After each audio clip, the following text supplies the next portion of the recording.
Hey guys, welcome back to another video. आप सभी बहुत टाइम से रिक्वेस्ट कर रहे थे मैम इकोनॉमिक्स चैप्टर 4 मार्केट से डर लगता है, और तो सारे वीडियोस हैं यूनिट 3 के वीडियोस आप सीक्वेंस में ऑर्गेनाइज तरीके से हमें दे दीजिए। हम समझना चाहते हैं इसको ईजी तरीके से। So here I am Srishti Agarwal, your economics educator at Unicom. सबसे पहले चैनल को सब्सक्राइब कर दो और वीडियो को जल्दी से लाइक कर दो, क्योंकि आज मैं आपके लिए इस यूनिट 3 को बिल्कुल बेहद आसान बनाने वाली हूं। मुझे आपसे चाहिए 3 चीजें। एक, फुल फोकस और फुल एनर्जी स्क्रीन के ऊपर होगी आपकी, अच्छे से ध्यान से मेरी बातों को सुनोगे। पॉइंट नंबर 2, जो चीजें मैं अंडरलाइन करूंगी, हाईलाइट करूंगी, लिखूंगी, उनको आप भी नोट करते जाएंगे अपने मॉड्यूल में। मॉड्यूल से पूरा कवर करेंगे एक एक लाइन।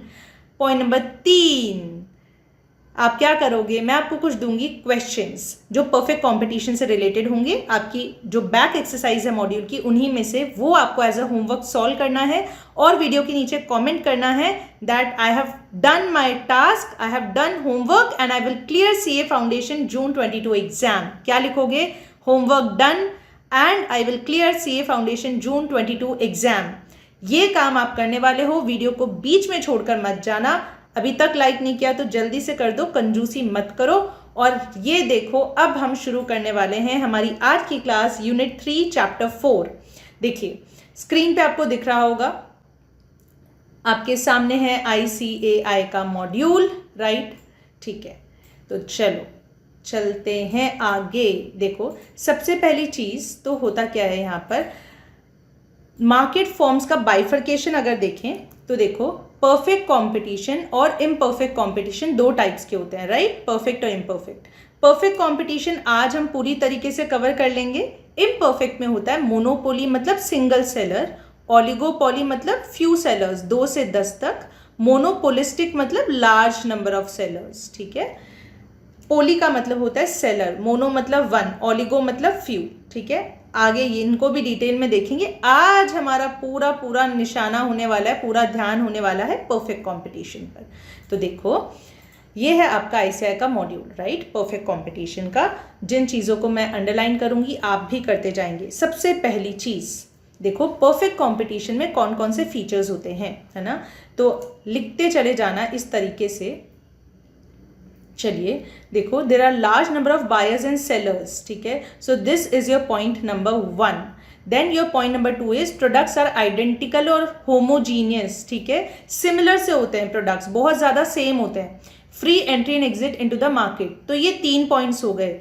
इन तीनों पॉइंट्स को आपको याद रखना है। क्या पॉइंट्स है? There are large number of buyers and sellers, homogeneous और similar products and free entry and exit। ये तीनों पॉइंट्स जब मिलते हैं तो इस कंडीशन को, जब इन तीनों कंडीशंस को सेटिस्फाई करता है एक मार्केट, तो उसे हम कहते हैं प्योर कंपटीशन।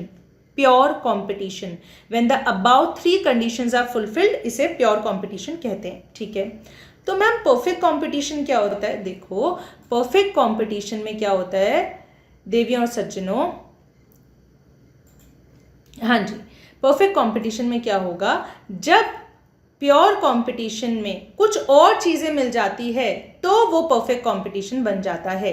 जैसा कि आप यहाँ पर स्क्रीन पर देख सकते हैं, क्या कि large number of buyers and sellers, freedom of entry exit and homogeneous product, ये तीनों मिलकर बनाते हैं प्योर कंपटीशन को। इन्हीं में जब कुछ और मिल जाता है, क्या मिल जाता है, ये 4 कंडीशंस और मिल जाती हैं, तब परफेक्ट कंपटीशन को जन्म देता है। ठीक है, तो ये क्या है? देखो, PK इज परफेक्ट नॉलेज। किस चीज की परफेक्ट नॉलेज? मार्केट की परफेक्ट नॉलेज होती है किसको? बायर को। परफेक्ट मोबिलिटी, जो फैक्टर्स ऑफ प्रोडक्शन होते हैं वो एक मार्केट से दूसरे मार्केट में, एक फर्म से दूसरे फर्म में फ्रीली आ जा सकते हैं। ठीक है, कैपिटल, लेबर वगैरह का फ्री मूवमेंट होता है। Perfect mobility of factors. ATC, absence of transportation cost. Transportation cost 0 या ना के बराबर होती है। ASC, absence of selling cost. जो एडवर्टीजमेंट कॉस्ट, सेलिंग कॉस्ट होता है वो भी 0 या ना के बराबर होता है। तो मतलब हमने क्या सीखा, जब ये 3 कंडीशंस होती हैं तो हम कहते हैं प्योर कंपटीशन है। जब इन्हीं में ये 4 कंडीशंस और मिल जाती है तो ये परफेक्ट कंपटीशन बन जाता है। आई hope this is very clear. ठीक है, चलो ओके। ओके अब देखो, चलो यहाँ पर आ जाते हैं फिर से अपने मॉड्यूल में। अभी तक हमने 3 फीचर्स हाईलाइट किए, किसके? प्योर कंपटीशन के, राइट। अब देखो यहाँ पर ये भी चीज़ें इंपॉर्टेंट है, इनको भी आप अंडरलाइन करते चले जाओगे। क्या एक क्वेश्चन आता है एग्जाम में कि क्यों परफेक्ट कंपटीशन में फर्म्स जो होते हैं वो प्राइस टेकर्स होते हैं? वाई?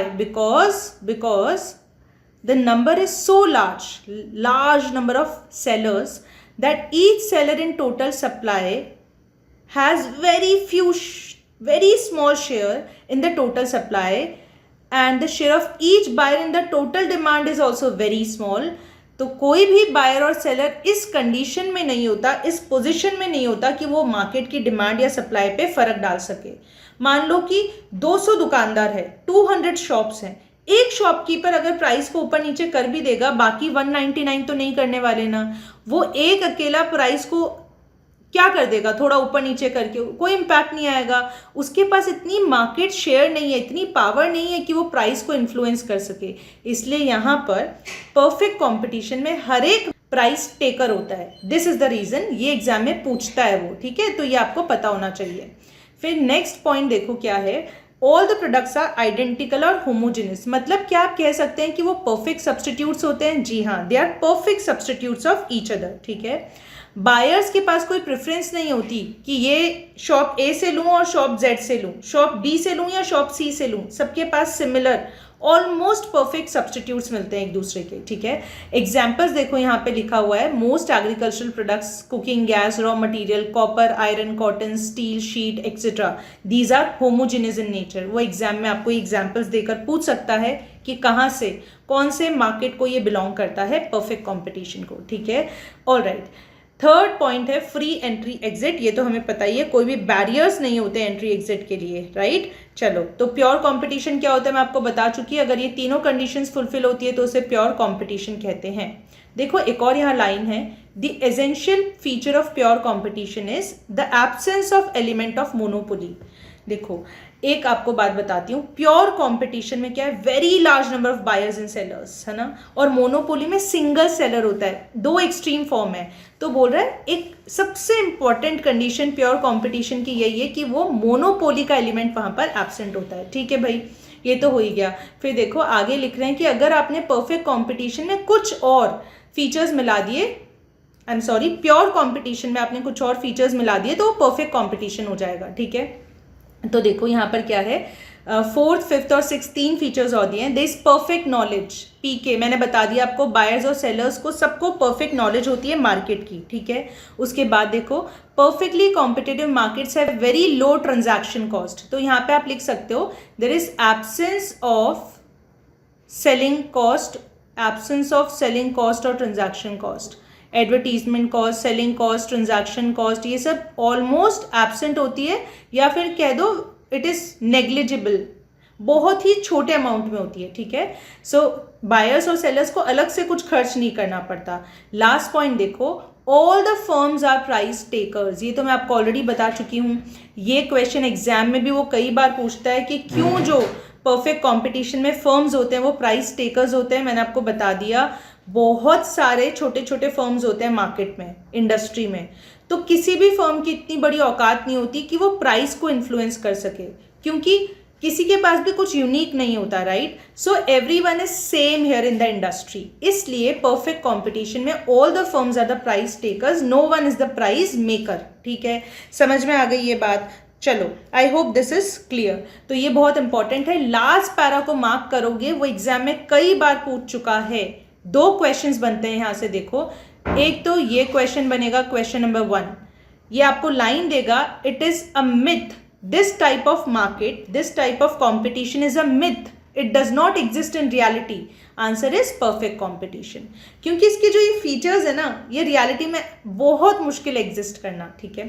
सेकेंड पॉइंट देखो, सेकेंड क्वेश्चन क्या बनेगा, एग्जाम्पल्स। वो आपसे ये भी पूछ सकता है कि एग्रीकल्चरल गुड्स जो होते हैं, एग्रीकल्चरल प्रोडक्ट्स हैं, वो कौन से मार्केट को रिप्रेजेंट करते हैं। फिनेंशियल इंस्ट्रूमेंट्स हो गए जैसे stocks, bond, foreign exchange reserves, precious metals हो गया, ये सारे किस मार्केट फॉर्म से रिलेटेड है, they are related to perfect competition, ठीक है। तो ये आपको याद रखना है। आई होप ये फीचर्स आप याद रख पाएंगे। 3 फीचर्स होते हैं, एक्स्ट्रा 3 फीचर्स कौन से होते हैं? Perfect knowledge, perfect mobility and absence of selling और ट्रांसपोर्टेशन कॉस्ट। जब प्योर कंपटीशन में ये 3 मिलते हैं तो परफेक्ट कंपटीशन बन जाता है। अब देखो इक्विलिब्रियम ऑफ द इंडस्ट्री, एक नया टॉपिक। देखो ध्यान से मेरी बात को समझना। ये देखो ये एक पूरा मार्केट है, पूरा मार्केट है या बोल दो इंडस्ट्री है। इस इंडस्ट्री में छोटे छोटे अलग अलग फर्म्स हो सकते हैं, ठीक है, अलग अलग फर्म्स हो सकते हैं, ये सारे फर्म्स हैं, राइट, ठीक है। तो परफेक्ट कंपटीशन में there are very large number of sellers and buyers, हमें पता है, ठीक है। अब देखो दो चीजें समझनी है, एक तो इंडस्ट्री का इक्विलिब्रियम और एक फर्म का इक्विलिब्रियम।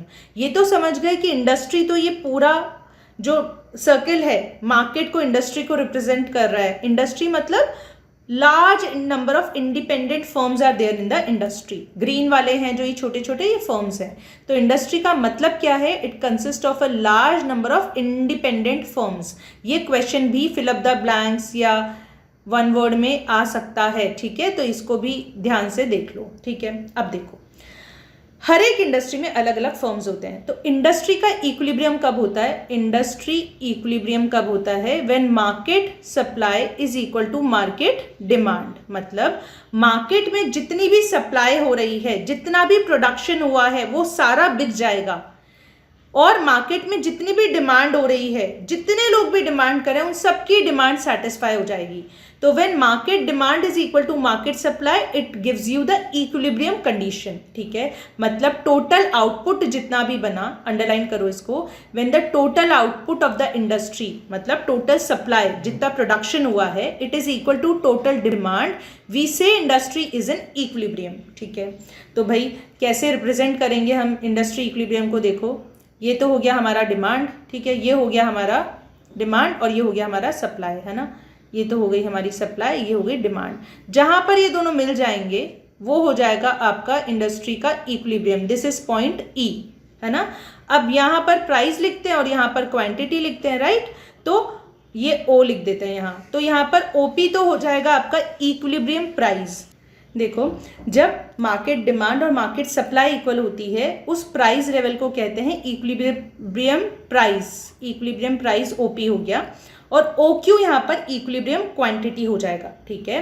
तो इंडस्ट्री का इक्विलिब्रियम समझ गए, मार्केट की डिमांड और मार्केट की सप्लाई इक्वल होगी, ठीक है। Okay, this is the equilibrium price. A firm is set to be in equilibrium. अब फर्म की इक्विलिब्रियम की बात कर रहे हैं। फर्म इक्विलिब्रियम में कब आएगा? जब वो मैक्सिमम प्रॉफिट्स अर्न करेगा और उसके पास में ऐसी कंडीशन होगी कि ना तो वो प्रोडक्शन को कम करना चाहेगा ना बढ़ाना चाहेगा। वो बिल्कुल संतोष, बिल्कुल रिलैक्स स्टेट में होगा। ना मुझे प्रोडक्शन कम करना है ना बढ़ाना है, मैं इक्विलिब्रियम में हूँ। मतलब I have no incentive to expand और कॉन्ट्रैक्ट द प्रोडक्शन, ठीक है। क्या समझे? दो चीजें समझ गए। एक तो इंडस्ट्री इक्विलिब्रियम होता है जब market demand is equal to market supply, ठीक है। और एक होता है फर्म का इक्विलिब्रियम, राइट। फर्म का इक्विलिब्रियम कब होगा? जब एक फर्म मैक्सिमम प्रॉफिट्स अर्न करेगा, मैक्सिमम प्रॉफिट्स मेक करेगा, अर्न करेगा, ठीक है। और उसके पास कोई वजह नहीं होगी अपने प्रोडक्शन को इंक्रीज या डिक्रीज करने की। समझ गए भाई? चलो, ऑल राइट। तो यहाँ देखो, इसको हाईलाइट करोगे इस लाइन को। Firm is said to be in equilibrium when it is maximizing its profits and it has no incentive to expand और कॉन्ट्रैक्ट, राइट। चलो नेक्स्ट पेज पर आते हैं। यहाँ देखो डिमांड और सप्लाई जहाँ पर इक्वल हो रहा है, यही डायग्राम में लिख लो। ज़रूर लिखना ज़रूरी है, लिखने से याद रहता है। This is your equilibrium price जहाँ पर मार्केट डिमांड और मार्केट सप्लाई इक्वल होती है। This is your equilibrium output जहाँ पर मार्केट डिमांड और मार्केट सप्लाई इक्वल होती है, ठीक है। चलिए तो आगे बढ़ते हैं। अब देखो क्या बोल रहा है, ये कह रहा है, इस पैराग्राफ को पढ़ते हैं। OP is the equilibrium price and OQ is the equilibrium quantity, ठीक है। Okay, equilibrium price is the price at which both demand and supply are equal, हमें पता ही है। देयरफॉर ऐसा कोई बायर नहीं होता जिसने कुछ डिमांड की और उसको फुलफिल ना की गई हो, उसकी डिमांड को जो चाहा वो मिल गया। ऐसा कोई सप्लायर नहीं है जो कुछ बेचना चाहता था और बेच ना पाया। कोई ऐसा खरीदार या बायर नहीं है जो कुछ खरीदना चाहता था पर खरीद ना पाया। ना ही तो अनसैटिस्फाइड डिमांड है, ना ही अनसोल्ड स्टॉक है, ठीक है, सब कुछ इक्वल है यहाँ पर, ठीक है। तो they will be equilibrium in the industry and the firm, है ना। अब यहाँ देखो इक्विलिब्रियम ऑफ द फर्म मैं ऑलरेडी आपको बता चुकी हूँ। इक्विलिब्रियम में कब होता है firm? When the firm is maximizing the profits, ठीक है, when it maximizes the profit, ठीक है। The output which gives maximum profit is called equilibrium output, ठीक है। इसको हम क्या कहते हैं? इक्विलिब्रियम आउटपुट, है ना, ठीक है। तो इक्विलिब्रियम आउटपुट क्या होता है? ना ही तो हम आउटपुट को कम करना चाहते हैं ना बढ़ाना चाहते हैं, बिल्कुल संतोष सैटिस्फाइड स्टेज में होते हैं, ठीक है। ये देखो ये भी बहुत इंपॉर्टेंट है। Firms in a competitive market are price takers, है ना। फर्म्स कैसे होते हैं? प्राइस टेकर्स होते हैं। यहाँ पे लिख दो firms are the price takers, है ना। और इंडस्ट्री जो होती है वो कैसी होती है? Price maker. Industry is the price maker, है ना। यहाँ डायग्राम से भी समझ सकते हो आप। देखो कैसे समझोगे? इस डायग्राम को अगर अच्छे से देखते हैं हम तो हमें साफ समझ आता है कि ये क्या है? मार्केट है, मतलब इंडस्ट्री है ना, इंडस्ट्री। और ये इंडिविजुअल सेलर है, मतलब फर्म है। ये लिख लेना प्लीज जो जो मैं लिख रही हूँ। यहाँ देखिए डिमांड और सप्लाई जब इंटरसेक्ट करते हैं एक पॉइंट पर उसे कहते हैं इक्विलिब्रियम पॉइंट, है ना, ई। और ये हो गया आपका इक्विलिब्रियम प्राइस, ओपी। ये ओपी जो है, industry is the price maker, price setter, ये प्राइस को सेट करती है इंडस्ट्री। और यही सेट प्राइस ये सारे फर्म्स को दे देती है। फर्म्स क्या होते हैं? Firms are the price takers. तो ये चुपचाप बिना चू चपाट किए शांति से ये प्राइस को ले लेते हैं, एक्सेप्ट कर लेते हैं। मान लो ये 10 रुपीज़ है ना। तो फर्म ने, इंडस्ट्री ने, मार्केट ने 10 रुपीज़ डिसाइड किया। सारे फर्म्स 10 रुपीज़ पर ही माल बेचेंगे, चाहे 1 क्वांटिटी हो, चाहे 1000 या 1 लाख यूनिट्स, जितनी भी डिमांड और सप्लाई होगी किस पे होगी? 10 रुपीज़ पर होगी। Firms are the price takers. ये बहुत इंपॉर्टेंट है, ठीक है। Why? Because there are large number of firms in the market who are producing the homogeneous similar perfect substitutes identical products. As such कोई फर्क नहीं पड़ता, अगर आप प्राइस बढ़ा दोगे बाकी 100 दुकानें और है, बायर उनके पास चला जाएगा। इसलिए आपकी इतनी औकात नहीं है, इतना मार्केट शेयर नहीं है, आपके पास इतना पावर नहीं है कि आप प्राइस को इन्फ्लुएंस कर सको। इसलिए जो प्राइस इंडस्ट्री या मार्केट देता है आप वही एक्सेप्ट कर लेते हो, ठीक है भाई। तो ये हो गया firms are the price takers because they can not influence the price in their individual capacities. इतनी ताकत नहीं होती। चलिए आगे चलते हैं। देखो आगे क्या है? The market price OP is fix through the interaction of demand and supply. ये तो हमें पता है। Firms have to accept the price which is given by the industry and firms are the price takers, ठीक है। Firms are the price takers in perfect competition. याद रखो, firms are the price takers in perfect competition. और price maker कौन होता है यहाँ पर? इंडस्ट्री और द मार्केट।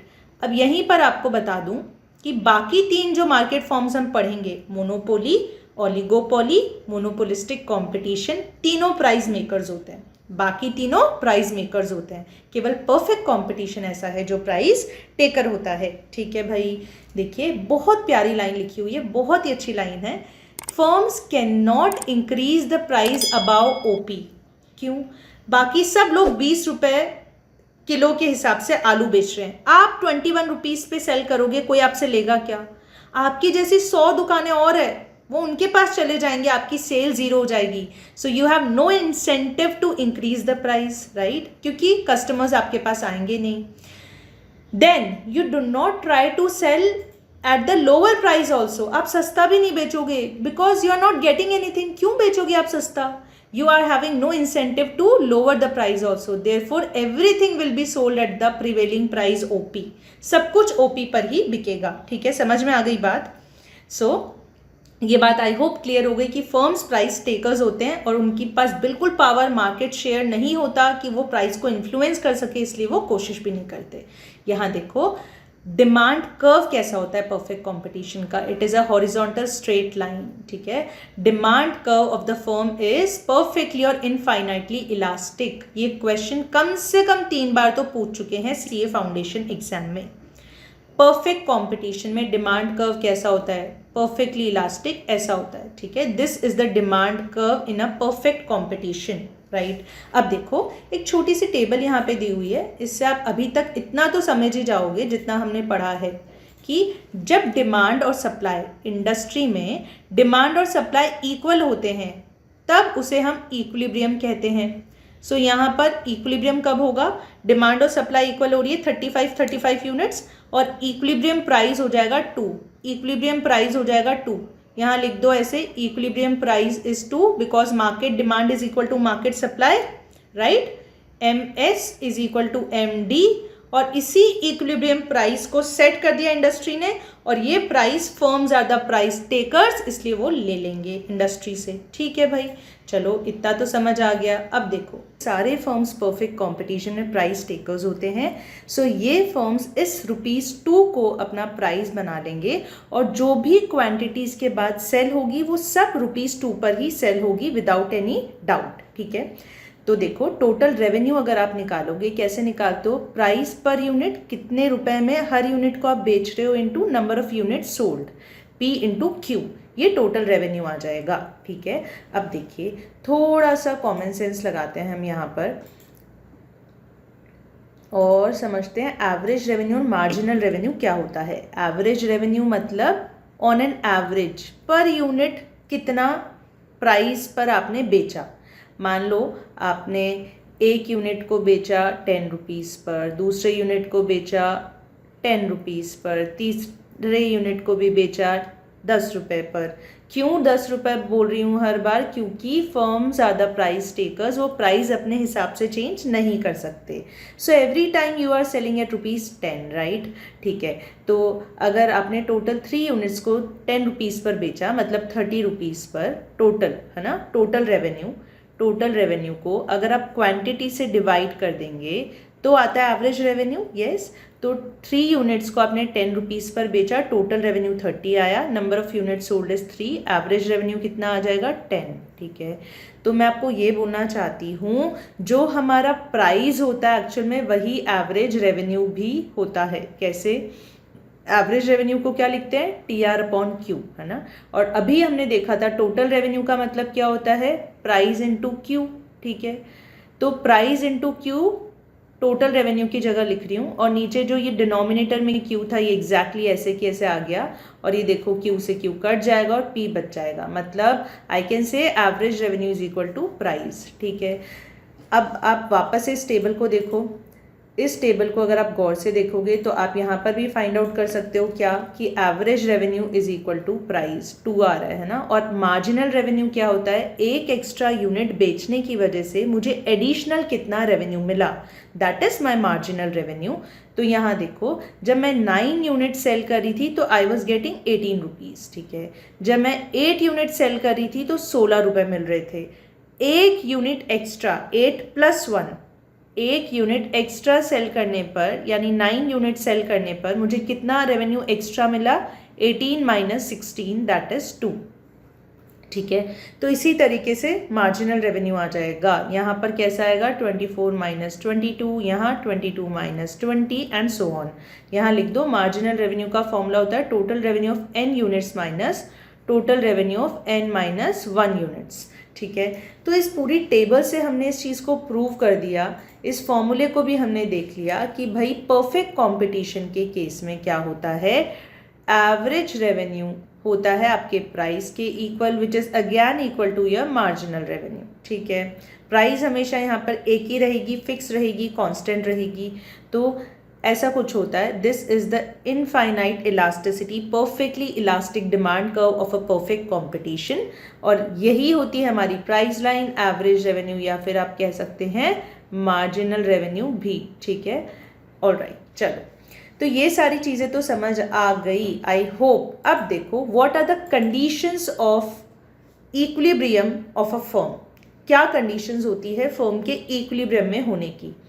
फर्म इक्विलिब्रियम में होता कब है, when the firm is earning maximum profits, है ना, और उसका कोई इंटेंशन नहीं होता अपने प्रोडक्शन को कम या ज़्यादा करने का। अब देखो 2 कंडीशंस है, ये इंपॉर्टेंट है ऑफकोर्स एग्जाम पर्सपेक्टिव से भी, इस लाइन को मार्क करोगे।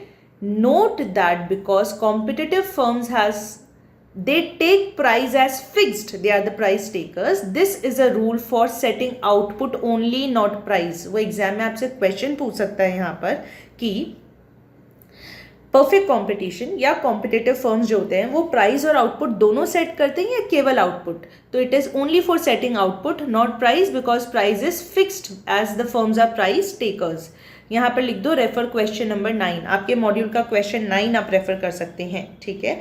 अब देखो जल्दी से हम ये समझते हैं दो कंडीशंस इक्विलिब्रियम की। पहली कंडीशन है MR is equal to MC, marginal revenue should be equal to marginal cost, मतलब जितना एक्स्ट्रा रेवेन्यू आपको मिल रहा है एक यूनिट और बेचने पर वो कम से कम बराबर होना चाहिए उस कॉस्ट के जो एक्स्ट्रा लग रही है एक एक्स्ट्रा यूनिट बनाने पर, ठीक है, ठीक है। चलो तो मार्जिनल रेवेन्यू अगर देखो मार्जिनल कॉस्ट से ज़्यादा है, ये कह रहा है कि मार्जिनल रेवेन्यू जब तक मार्जिनल कॉस्ट से ज़्यादा है तब तक क्या होगा, लालच रहेगा आपको, हमेशा लालच रहेगा। लालच बुरी बला है बट रहता है हमें कि यार मैं जैसे जैसे एक और यूनिट बेच रही हूँ मुझे एक्स्ट्रा रेवेन्यू ज़्यादा मिल रहा है, खर्चा भी ज़्यादा हो रहा है, उस एक्स्ट्रा यूनिट जो मैं बेच रही हूँ उसको बनाने में मेरा खर्चा भी हो रहा है, पर मान लो मुझे 10 रुपए का रेवेन्यू एक्स्ट्रा मिल रहा है और खर्चा एक्स्ट्रा कितना हो रहा है, 8 रुपए या 9 रुपए, तो लालच है ना, 1-2 रुपए का फायदा हो रहा है तो मैं और बनाती जाऊंगी, right. So there is a element of लालच, so I will continue the production further, ठीक है, because by selling additional units I am getting more and more extra revenue. Revenue भी बढ़ रहा है, कॉस्ट भी बढ़ रही है, बट रेवेन्यू ज्यादा बढ़ रहा है, ठीक है, इसलिए लालच है, ठीक है भाई। दूसरी सिचुएशन में होता है MR is less than MC, अब मार्जिनल रेवेन्यू मार्जिनल कॉस्ट से कम हो गया, मान लो मुझे फायदा तो हो रहा है एक और यूनिट सेल करने पर 10 रुपए का, पर उस यूनिट को बनाने के लिए एक्स्ट्रा खर्चा मेरा कितना हो रहा है, 11 रुपए या 12 रुपए, तो नुकसान की बात है। Then I will do what, the firm has to reduce the output, of course अब मैं और ज्यादा प्रोडक्शन नहीं करूंगी, तो प्रॉफिट्स मैक्सिमम कब होते हैं, when MR is equal to MC, ठीक है। तो ये है फर्स्ट कंडीशन इक्विलिब्रियम का, when MR is equal to MC, ये फर्स्ट कंडीशन है फर्म के इक्विलिब्रियम का, ठीक है। ऑल राइट, तो देखो हम जानते हैं ना marginal revenue is equal to marginal cost, ये तो फर्स्ट कंडीशन है, और अभी ऊपर हमने क्या पढ़ा था, average revenue is equal to price is equal to marginal revenue पढ़ा था ना। तो क्या इससे हम ये पता कर सकते हैं, यहाँ पर भी MR है यहाँ पर भी MR है, तो ये उठा लेते हैं यहाँ से MR, तो हम कह सकते हैं ना MR is equal to MC, yes, यहाँ पर भी MR है यहाँ पर भी MC है, इज इक्वल टू प्राइस। तो मतलब आप कितनी प्राइस सेट करोगे कि कम से कम आपकी मार्जिनल कॉस्ट कवर हो जाए, इतनी प्राइस, ठीक है। So in other words a perfectly competitive firm should choose its output so that marginal cost at least equals price. इतना आउटपुट तो आपको बनाना ही बनाना है कि मार्जिनल कॉस्ट जो है वो आपकी प्राइस के इक्वल आ जाए, ठीक है। आई hope this is very clear, ये इंपॉर्टेंट है एग्जाम पर्सपेक्टिव से। अब देखो पॉइंट नंबर 2, सेकेंड रूल है ना इक्विलिब्रियम का, second condition, MC should cut MR from below, MC should have a positive slope. देखो पॉजिटिव स्लोप का मतलब क्या होता है, ऐसे ऊपर, ये पॉजिटिवली स्लोप्ड कर्व है, ऊपर जाता हुआ, ठीक है, and this is negatively sloped curve, demand curve, है ना। तो पॉजिटिवली स्लोप्ड होना चाहिए मार्जिनल कॉस्ट, ये ऐसा बोल रहा है। ये क्यों बोल रहा है देखो मैं आपको समझाती हूँ, ये जो दो डायग्राम्स दिए हुए हैं ना इनसे हम समझते हैं। देखिए this is about the short and profit maximization by a competitive firm, alright. ये देखिए ये है मार्केट या इंडस्ट्री, ठीक है, और ये है फर्म, ये डिमांड कर्व हो गया, ये सप्लाई कर्व हो गया, जहां पर ये इंटरसेक्ट हुए वो पॉइंट E होता है।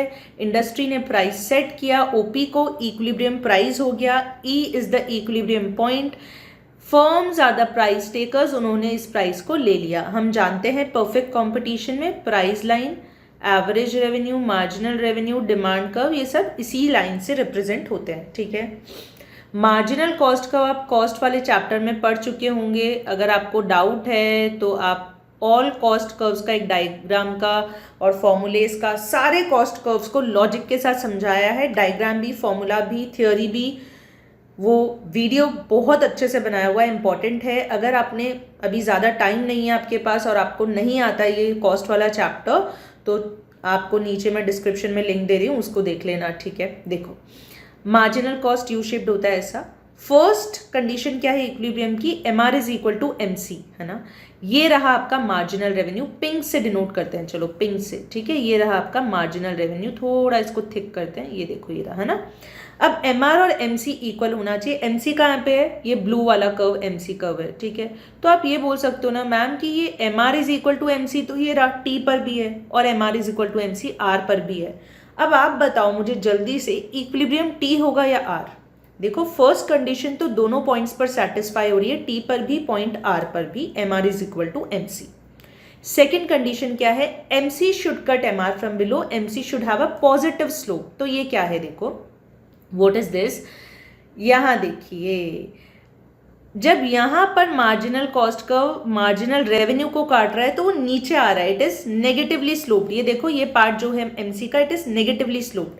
बट यहां पॉइंट R पर जब ये कट कर रहा है, इट इज पॉजिटिवली स्लोप्ड, ऊपर की तरफ जा रहा है। मैंने बोला आपको ये दिस इज पॉजिटिव स्लोप। तो ये MC should cut MR from below, it should have a positive slope. इसलिए point R is the point of equilibrium. Equilibrium for a firm means the point where firm is earning maximum profits. उसका कोई इरादा नहीं है अपने production को कम या ज्यादा करने का, ठीक है। ये तो मैंने आपको टेक्निकली समझा दिया जो फॉर्मूला बोल रहा है। लॉजिक क्या है, मतलब अगर एक लेमैन भाषा में समझने की कोशिश करें तो कैसे समझेंगे, देखो मैं बताती हूँ आपको।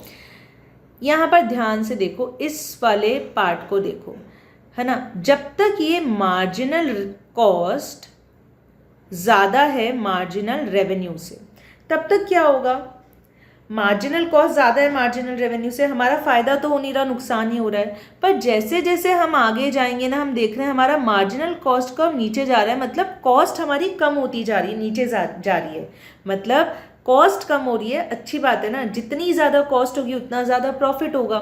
तो इसलिए हमारे मन में समझदारी का लक्षण है, लालच भी है कि यार मार्जिनल कॉस्ट जैसे जैसे हम प्रोडक्शन बढ़ा रहे हैं, OQ1 से और आगे आएंगे और आगे आएंगे, मार्जिनल कॉस्ट हमारी कम हो रही है। So let's keep on producing more and मोर, और बनाते हैं, ठीक है। चलो फिर मार्जिनल कॉस्ट इस पॉइंट पर कम हो जाएगी। अब आगे चलते हैं, चलो अब मार्जिनल कॉस्ट तो बढ़ रही है, तो क्या हम रुक जाएंगे?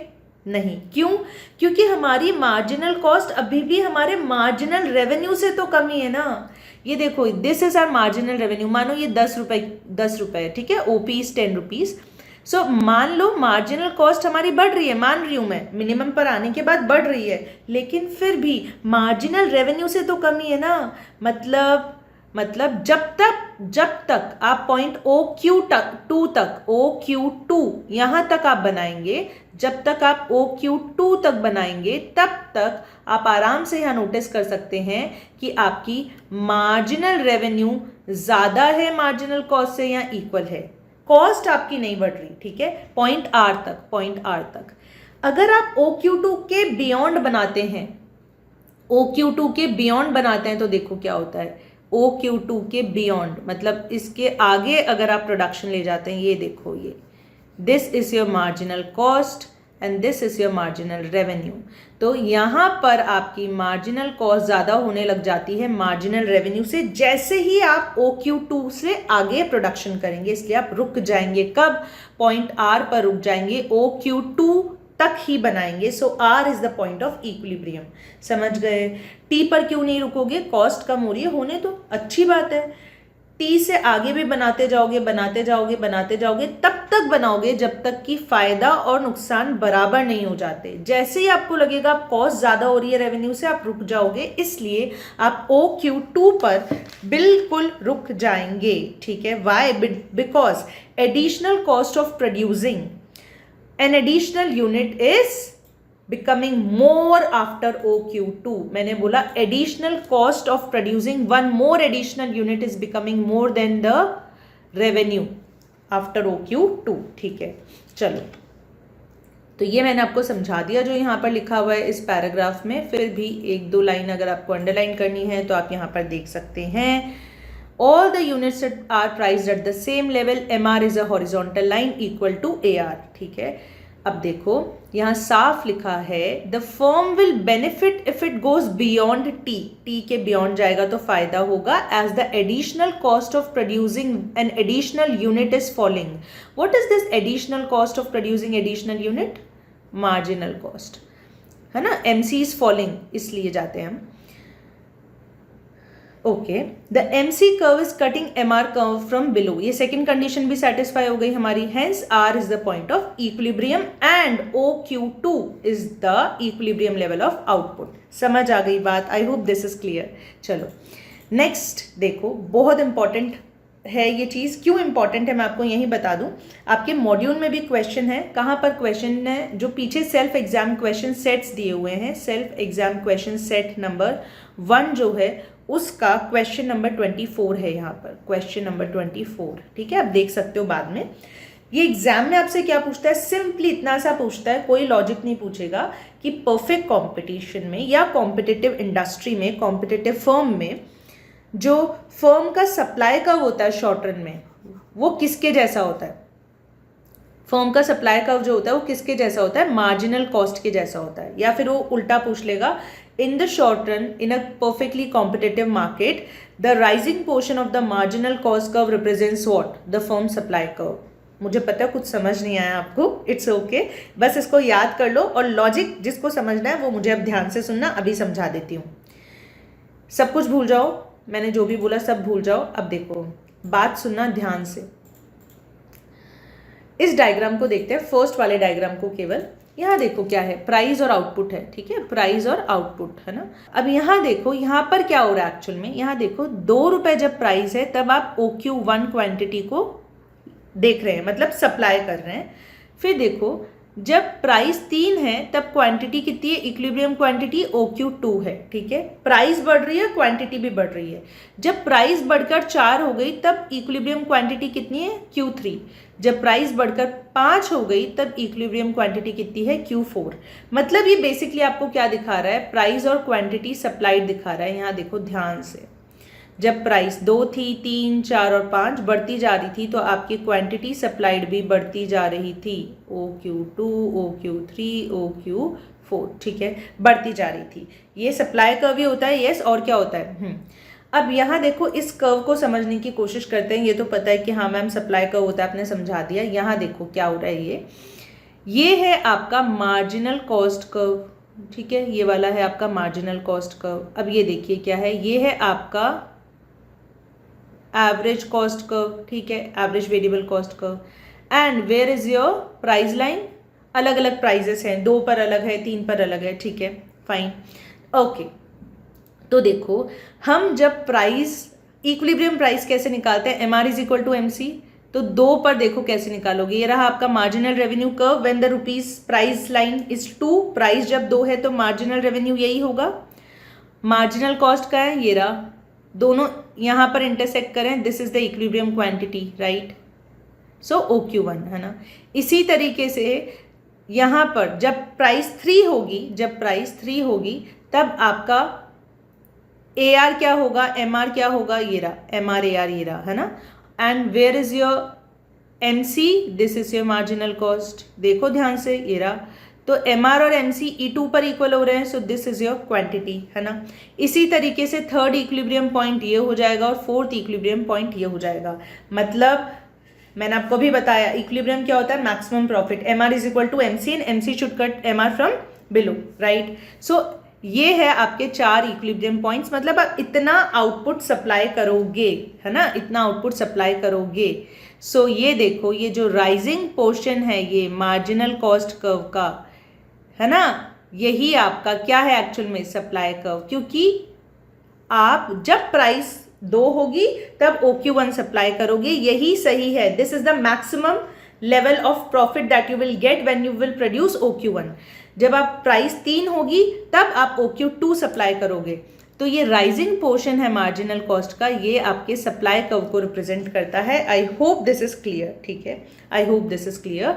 और अगर नहीं भी समझ आया तो कोई बात नहीं, कोई दिक्कत नहीं है, ज़्यादा दिमाग मत लगाना, ज़्यादा परेशान मत होना। बस ये सीधा क्वेश्चन पूछता है, तुम्हारे लिए बहुत है, फिर भी मैंने लॉजिक समझा दिया, ठीक है।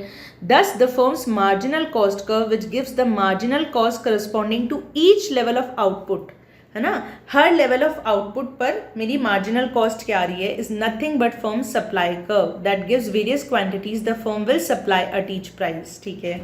चलो ओके, अब देखो ये पैराग्राफ इंपॉर्टेंट है, इसको इंपॉर्टेंट मार्क करोगे। इसका जिस्ट क्या है मैं आपको लिखवा रही हूँ, ठीक है। इसका जिस्ट क्या है, ये देखो, जब भी आपकी प्राइस एवरेज वेरिएबल कॉस्ट के इक्वल होती है then you will continue production. Please इसको लिख लो, यू विल कंटिन्यू प्रोडक्शन, ठीक है। आप प्रोडक्शन करते जाओगे।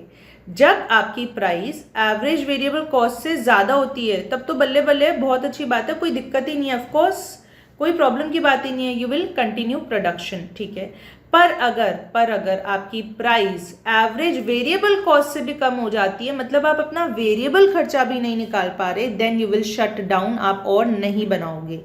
यही यहाँ लिखा है, प्राइस इज बिलो एवीसी, है ना, ये फर्स्ट वाला case, price is below AVC then 0 units will be supplied. आप कुछ नहीं बनाओगे, है ना, आप कोई सप्लाई नहीं करोगे क्योंकि आपका वेरिएबल खर्चा भी नहीं निकल रहा। सेकंड देखो, for prices above AVC, prices are above AVC, of course the firm will continue production, है ना।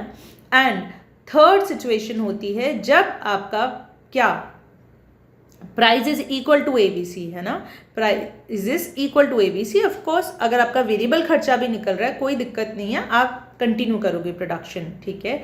The firm need not shut down, thus in perfect competition, इसको याद रखना, firm's marginal cost curve above the average variable cost, मतलब जो rising portion है marginal cost curve का, it has identical shape to the firm supply curve, ठीक है। इस चीज़ को थोड़ा सा याद रखोगे। आई होप आपको सारी चीज़ें अच्छे से समझ में आई है। एक बार मैं जल्दी से आपको रिकैप देना चाहती हूँ जो आज हमने पढ़ा है उसका, so that everything is crystal clear and I will tell you the question numbers also which you need to solve। देखो सबसे पहली चीज़ मैंने आपको बताया परफेक्ट कंपटीशन, है ना। तो परफेक्ट कंपटीशन में हमने 3 चीज़ें देखी। पहली चीज़ हमने देखा प्योर कंपटीशन के 3 फीचर्स होते हैं, एक तो large number of buyers and sellers, identical और homogeneous products and free entry and exit. ये तीनों मिलकर प्योर कंपटीशन बनाते हैं। प्योर कंपटीशन की एक सबसे खास बात है कि वहाँ पर मोनोपोली का एलिमेंट एब्सेंट होता है, ठीक है। फिर हमने पढ़ा जब प्योर कंपटीशन में कुछ चीज़ें और मिलती है, जैसे कि perfect knowledge of the market, perfect mobility of the factors, absence और जीरो और very low transportation and selling cost, right. तो ये चीज़ें जब मिल जाती हैं प्योर कंपटीशन के साथ तो वो कहलाती हैं परफेक्ट कंपटीशन। और फिर हमने परफेक्ट कंपटीशन के एग्जांपल्स देखे, जैसे agricultural goods, financial instruments, precious metals and it is a myth, it is regarded as a myth, ठीक है। चलो फिर हमने देखा प्राइस डिटर्मिनेशन कैसे करना है, उसमें हमने पढ़ा industry equilibrium and firm equilibrium. Industry के अंदर बहुत सारे छोटे छोटे फर्म्स हो सकते हैं। इंडस्ट्री इक्विलिब्रियम का मतलब होता है when market demand is equal to market supply, ठीक है। इंडस्ट्री इक्विलिब्रियम जब आपकी मार्केट की demand is equal to market supply. और फर्म का इक्विलिब्रियम कब होता है, फर्म का इक्विलिब्रियम होता है, इसका मतलब वो सिचुएशन जब फर्म्स अपने प्रॉफिट्स को मैक्सिमाइज कर रही हो, ना तो उसका मन है प्रोडक्शन को कम करने का ना ज़्यादा करने का, ठीक है। ओके, और एक और चीज़ हमने खास बात जो सीखी वो ये है कि परफेक्ट कंपटीशन में firms are the price takers, क्योंकि उनकी इतनी औकात नहीं होती, इतनी पावर नहीं होती, इतनी शेयर नहीं होती कि वो मार्केट प्राइस को इन्फ्लुएंस कर सके, ठीक है। Firms are the price takers. उसके बाद हमने देखा कि जो मार्केट डिमांड और मार्केट सप्लाई इक्वल होती है उस प्राइस को हम इक्विलिब्रियम प्राइस कहते हैं। यहाँ पर ₹2 था, वो सेट हो जाता है इक्विलिब्रियम प्राइस और वही फर्म्स इक्विलिब्रियम प्राइस की तरह एक्सेप्ट कर लेते हैं। फिर हमने ये भी देखा कि परफेक्ट कंपटीशन के केस में average revenue price is equal to marginal revenue होता है। Demand curve is perfectly elastic. 2 conditions होती है फर्म के इक्विलिब्रियम की, बहुत इंपॉर्टेंट है, आपको हर हाल में ये ध्यान होनी चाहिए। First is MR is equal to MC and second is MC should cut MR from below, ठीक है। तो मान लो ये आपका मार्जिनल रेवेन्यू कर्व है और आपका जो मार्जिनल कॉस्ट कर्व है it should cut MR from below, मतलब this will be your point of equilibrium, ठीक है। This will be point of equilibrium R, और ये यहाँ पर T है पर T नहीं होगा, R होगा, ठीक है। ऑलराइट, उसके बाद हमने देखा शॉर्ट रन में कॉम्पिटिटिव फर्म में जो मार्जिनल कॉस्ट कर्व का राइजिंग पोर्शन होता है ना, that is the portion about the average cost curve, average variable cost curve के ऊपर वाला पोर्शन, मतलब ये पोर्शन ये फर्म के सप्लाई कर्व को रिप्रेजेंट करता है, ये हमने देख लिया, ठीक है। आई होप ये सारी चीज़ें आपको क्लियर है। आगे का पार्ट हम नेक्स्ट क्लास में पढ़ेंगे बहुत अच्छे से। अभी फिलहाल सबसे पहले आप अपना होमवर्क लिखेंगे, आपको ये सारे क्वेश्चन सॉल्व करने हैं ज़रूर और ज़रूर आपके मॉड्यूल से। Question number 8th, 10th, 18th, 19th, 23, 24, 30, 34, 41, 45, 46, 50 and 51, ये सारे क्वेश्चंस आप सॉल्व करेंगे। All these are on perfect competition. I hope आपको मेरी कोशिश अच्छी लगी, मैंने बहुत सिंप्लीफाई करने की कोशिश करी। आई होप सारी चीज़ें आपको अच्छे से समझ में आई, और अगर आप चाहते हैं मैं नेक्स्ट पार्ट इस वीडियो का लेके आऊँ और एग्जाम से पहले पहले आपको पूरी यूनिट 3 इसी तरीके से कवर करवाऊँ, do mention it in the comments box below. That was all, this was Srishti Agarwal signing off. Thank you for liking the video and subscribing to the channel. All the best. Bye bye.